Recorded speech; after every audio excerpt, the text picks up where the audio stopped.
نحمده ونصلي على رسوله الكريم اما بعد فاعوذ بالله من الشيطان الرجيم بسم الله الرحمن الرحيم رب اشرح لي صدري ويسر لي امري واحلل عقدة من لساني يفقهوا قولي السلام علیکم ورحمۃ اللہ وبرکاتہ۔ تو آئیے دیکھتے ہیں کہ آج اللہ سبحانہ وتعالی ہمیں کیا ہدایات دے رہا ہے۔ سورہ احزاب کی آیت 40 میں ایک گواہی دی جا رہی ہے۔ آئیے دیکھتے ہیں کہ وہ کیا ہے۔ مسلمانوں، محمد صلی اللہ علیہ وآلہ وسلم تم مردوں میں سے کسی کے باپ نہیں ہیں، لیکن وہ اللہ کے رسول ہیں اور تمام نبیوں میں سب سے آخری نبی ہیں، اور اللہ ہر بات کو خوب جاننے والا ہے۔ بے شک یا رب العالمین ایسا ہی ہے۔ آیت 41 to 44 میں بتایا جا رہا ہے کہ اللہ سبحانہ وتعالیٰ کا خوب کثرت سے ذکر کرو۔ اے ایمان والو، اللہ کو خوب کثرت سے یاد کیا کرو اور صبح و شام اس کی تسبیح کرو۔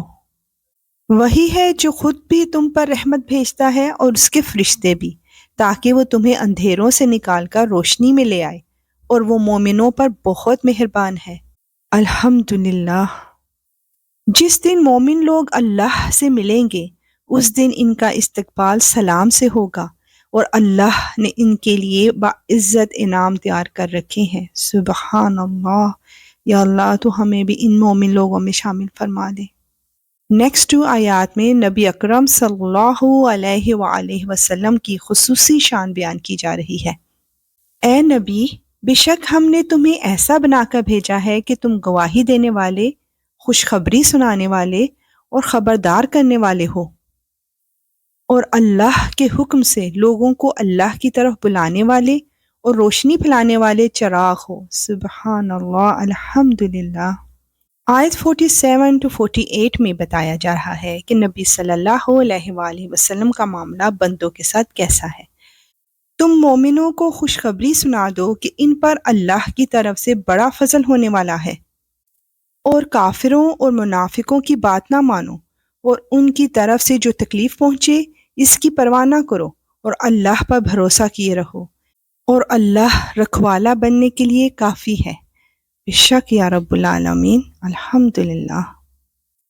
آیت 49 میں ہم جانیں گے کہ رخصتی سے پہلے طلاق کے بارے میں کیا حکم ہے۔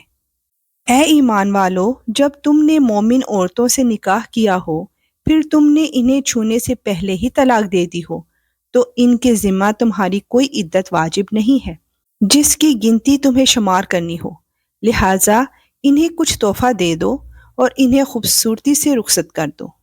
سبحان اللہ۔ آیت 50 to 52 میں نبی کریم صلی اللہ علیہ وآلہ وسلم کے لیے خصوصی معاشرتی احکامات دیے جا رہے ہیں۔ اے نبی، ہم نے تمہارے لیے تمہاری وہ بیویاں حلال کر دی ہیں جن کو تم نے ان کا مہر ادا کر دیا ہے، نیز اللہ نے غنیمت کا جو مال تمہیں عطا کیا ہے اس میں سے جو کنیزیں تمہاری ملکیت میں آ چکی ہیں وہ بھی تمہارے لیے حلال ہیں، اور تمہاری وہ چچا کی بیٹیاں اور پھپھو کی بیٹیاں اور ماموں کی بیٹیاں اور خالاؤں کی بیٹیاں بھی جنہوں نے تمہارے ساتھ ہجرت کی ہے، نیز کوئی مسلمان عورت جس نے مہر کے بغیر نبی کو اپنے آپ سے نکاح کرنے کی پیشکش کی ہو، بشرطے نبی اس سے نکاح کرنا چاہیں۔ یہ سارے احکام خاص تمہارے لیے ہیں، دوسرے مومنوں کے لیے نہیں۔ ہمیں وہ احکام خوب معلوم ہے جو ہم نے ان کی بیویوں اور کنیزوں کے بارے میں ان پر عائد کیے ہیں، اور تمہیں ان سے مستثنیٰ کیا ہے تاکہ تم پر کوئی تنگی نہ رہے، اور اللہ بہت بخشنے والا بڑا مہربان ہے۔ ان بیویوں میں سے تم جس کی باری چاہو ملتوی کر دو، اور جس کو چاہو اپنے پاس رکھو، اور جن کو تم نے الگ کر دیا ہو ان میں سے اگر کسی کو واپس بلانا چاہو تو اس میں بھی تمہارے لیے کوئی گناہ نہیں ہے۔ اس طریقے میں اس بات کی زیادہ توقع ہے کہ ان سب کی آنکھیں ٹھنڈی رہیں گی اور انہیں رنج نہیں ہوگا، اور تم انہیں جو کچھ دو گے اس پر وہ سب کے سب راضی رہیں گے، اور اللہ ان سب باتوں کو جانتا ہے جو تمہارے دلوں میں ہے، اور اللہ علم اور حلم کا مالک ہے۔ بے شک یا رب العالمین۔ اس کے بعد دوسری عورتیں تمہارے لیے حلال نہیں ہیں، اور نہ یہ جائز ہے کہ تم ان کے بدلے کوئی دوسری بیویاں لے آؤ، چاہے ان کی خوبی تمہیں پسند آئی ہو۔